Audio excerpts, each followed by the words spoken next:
ஆண்டவராகிய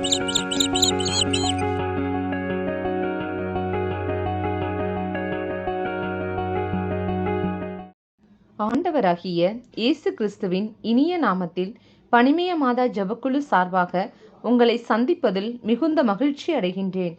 நாம் இன்று தியானிக்க எடுத்திருக்கும் திருவசனம் எரேமியா அதிகாரம் 29 திருவசனம் 11.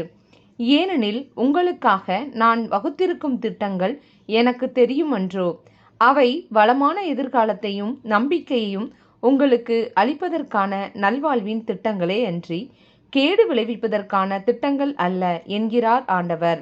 நாம் தியானிப்போமா? கிறிஸ்து இயேசுவுக்குள் பிரியமான சகோதர சகோதரிகளே, கிறிஸ்து இயேசுவின் அன்பும் சமாதானமும் உங்களோடு என்றும் இருப்பதாக. கிறிஸ்து இயேசுவுக்குள் பிரியமானவர்களே, கடவுள் பேரன்பு கொண்டவர், எல்லாம் வல்லவர், சகலத்தையும் புதிதாக்குகிற தேவன். நாம் தாயின் கருவில் உருவாகும் முன்னே நமக்கான திட்டங்களை அவர் உருவாக்கி வைத்திருக்கிறார். அவர் சித்தத்திற்கு நாம் ஒப்பு கொடுத்தோமே என்றால் அவை நம் வாழ்வை வளமாக்குகின்றன.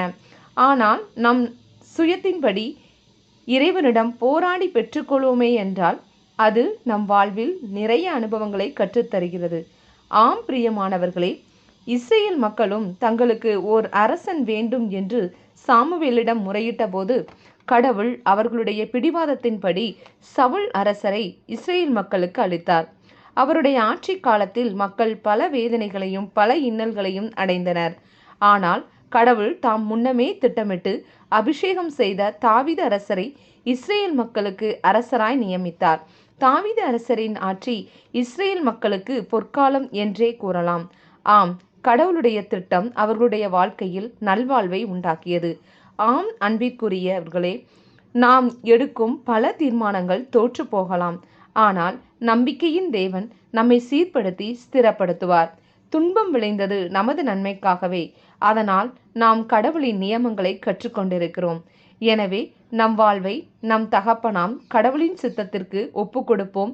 சீக்கிரத்தில் நம் நல்வாழ்வை துளிர்க்கச் செய்வார். நாம் ஜெபிப்போமா?